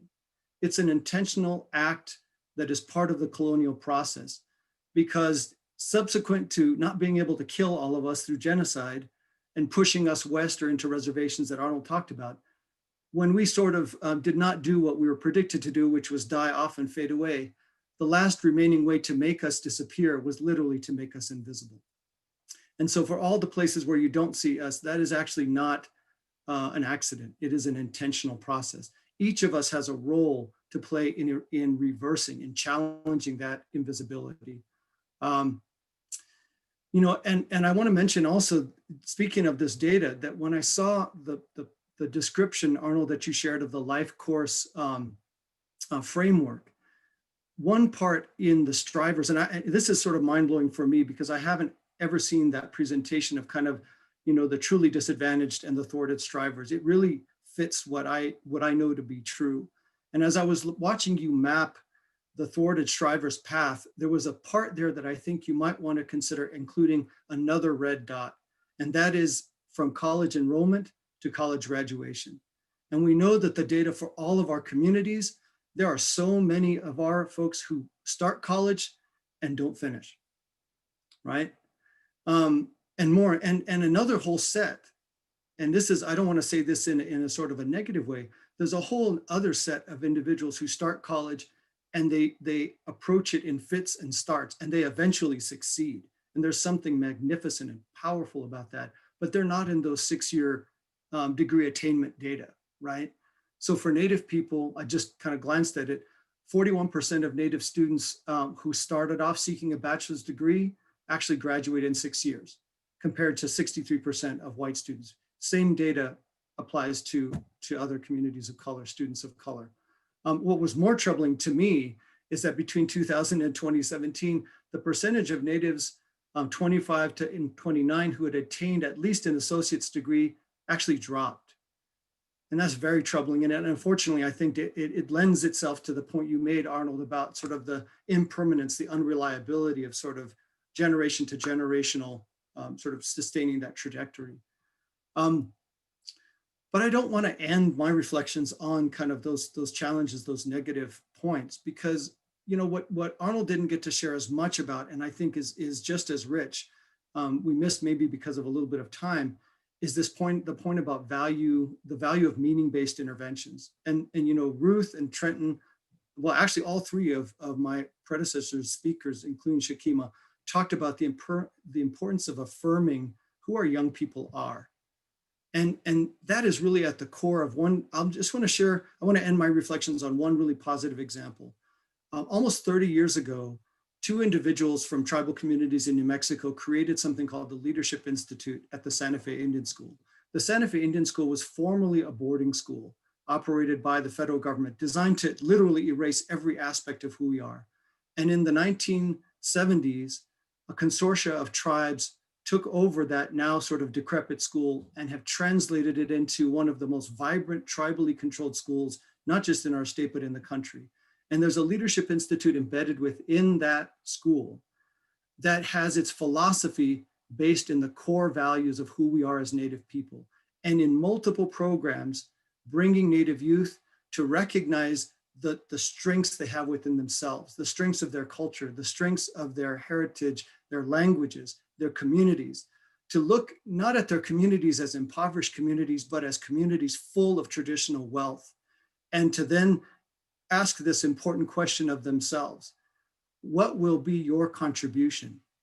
So powerful, because they reflect on, yes, the 100 years of the process of colonization, the many, many impacts, but they integrate into that the stories of all of our ancestors, our predecessors, who have stood up, who have challenged, who have fought back, to say, this is the legacy you have. How will you now contribute to lifting yourself up, your families up, your communities up? And it's incredible to see the results. Thank you. Thanks much, Alvin, and great to have that one example to anchor the rest of the conversation on this notion of making meaning. I thought that was so powerful that Arnold really pushed us on that at the end in a positive frame. The need for rites of passage, what you've added, Alvin, that, you know, grounding it in culture and the power of that is so significant. I think all of you touched on that. And it also made me think about, like, how many of us ever got a federal RFP or a grant request from a funder saying, how will your program make meaning? Like, it feels like such a disconnect from what really works around equity and justice and expanded opportunity and what we're told to do by these structures, by these systems. I wonder if anyone wants to reflect on that, or just reflect on what you heard from someone else. And I want to give Arnold a chance to weigh in. The sort of quick soundbite version of Arnold Chandler, which we don't see that often. We love the deep dive. But Arnold, do you want to respond to what you heard from all and the point I just made? And then I'd like to open it up to the group for a conversation. We do have one question from Juan Martinez, the fantastic leader of Fresh Tracks, part of the Aspen team. Because he's part of the Aspen team, we choose to ignore him at this time, but I'll ask Arnold to respond to him on the Q&A chat. All right, Arnold, first you, and then I'd love to hear feedback from everybody on what you heard from each other. Sure, and thank you for the fantastic comments. You guys are an inspiration. And this is a new, this presentation, this work is a new foray for what I'm doing. And so I'm glad to have unveiled some aspect of that here with this audience who I really respect and value. I just wanted to reflect on meaning and and I didn't get as much into it, but I feel like that there's a space here to more deeply explore a lot of questions related to this. A lot of the interventions that I highlight look at meaning as a powerful form of motivation. The way they describe their mechanisms is that meaning, changing meaning both unconsciously and consciously for young people profoundly changes their motivation on a variety of levels, changes what things mean to them. But then there's also, aside from the motivation mechanism, just how we are meaning makers in the world around us, the allowance for ourselves to have meaning to others, and what that meaning is. Usually that meaning is ascribed to us. And that's the dilemma. That's what a stereotype is. That's what prejudice is. That's what all these things are, is a ascription of meaning for the lazy cognitive processes of an unfair society.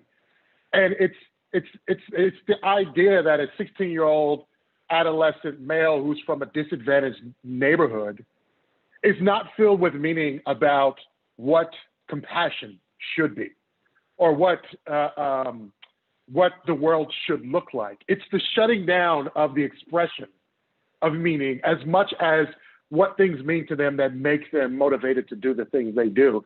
And this is part of what I think is endemic to the experience of having a despoiled identity, being told that we are a people of lesser value, which is all the ways that's communicated to us. And so I think it's those two aspects about meaning, about the internal meanings that give rise to what we risk and what we go after, but also the validation of the meaning that we express to the rest of the world, which is, there used to be a lot more spaces for that. As when the civil rights movement ended and we all became institutionalists and incorporationists, we joined the city government, we joined the nonprofit boards, we joined all these things, and we ceased to hold these spaces that the Black Power movement was about, which was about meaning. It was fundamentally about meaning. They built these institutions, but they were all built on the idea that we have defined our own value. And I think those spaces of protection for that meaning making have been lost in many ways for this generation that only has their own meaning to make, their own coping mechanisms, their own adaptation to environments in which they are in many ways foreign and unwelcome, the kind of begrudged embrace from where they're moving to versus the strong embrace of where they come from. That uncertainty is core to what all these conflicts, I think, derive from. At least I'm generalizing a bit of my experience, but also on what this evidence is pointing to. So that was the biggest reflection that I had because I didn't get into many conversations. I'm curious to what extent that matters to anyone else, either on the panel or those who are in the conversation who are on screen. And let me just put a finer point on it. Closing comments in reflection on the reflections. So we're already at time, folks. We're going to go a couple minutes over and then segue to breakouts, and then this powerful afternoon closing plenary with incredible folks like Jimmy Santiago Baca and Dan Porterfield and Alicia Garza and Eric Liu. But before we get to all that, let's go to closing. Short points. I apologize that we've run out of time. We knew this was going to happen, but anybody want to jump in and weigh in? Let me see you come off mute, somebody.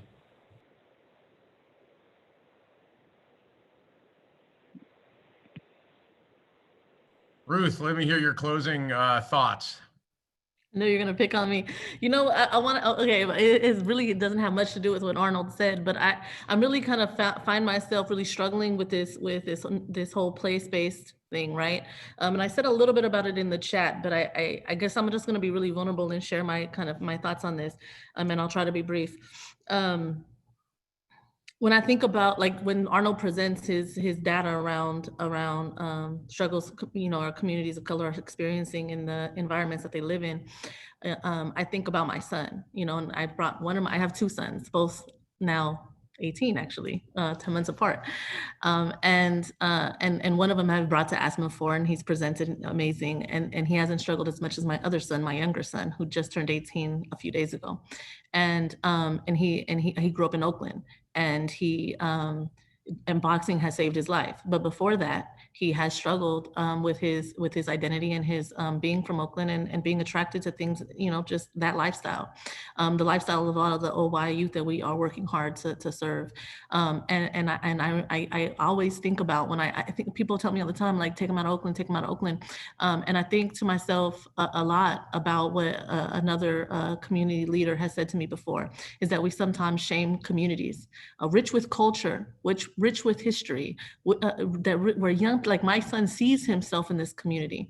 And so I, you know, that we shame young people to say that you need to come up and move and you need to leave the people that you build solid relationships, maybe sometimes toxic, but solid. And so I mentioned a little about this in the chat, but you know, what can it look like to not shame communities, to not rip young people or families from communities because of the conditions of those communities, but really be looking at concentrated place-based strategies, right? That really work to lift up the beauty and the culture and the amazing qualities of community, and at the same time work to dismantle the things that have hurt our young people, that have killed our young people, that have incarcerated our young people.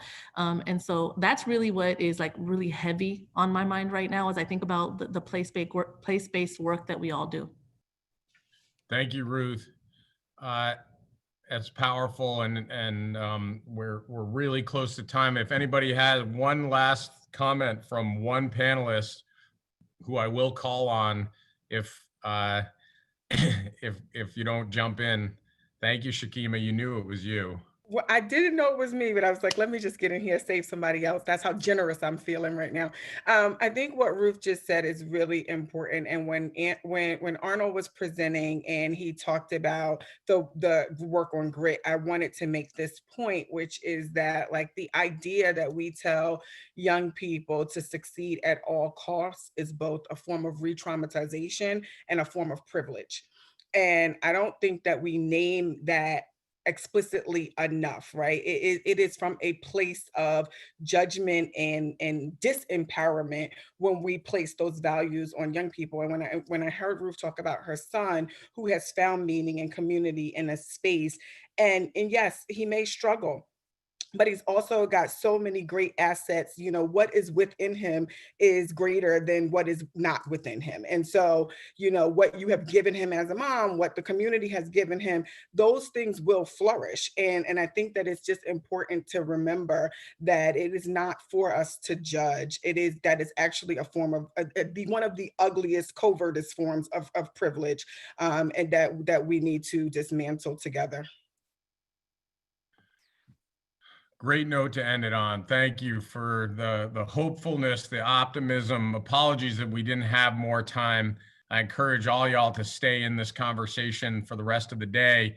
We're going to go to our breakout sessions in about roughly 12 minutes. And then we're going to close with a really powerful closing plenary. Deep admiration and appreciation for the space that every person in this Zoom grid creates for young people to actually make meaning, to break the cycle that Arnold so brilliantly articulated for us and identified for us. So thank you to all of you. Thanks to the participants who have viewed this and stayed with us. We'll see you at the breakout sessions. We'll see you at the closing plenary. This was incredible. Thanks, everybody. Thank you.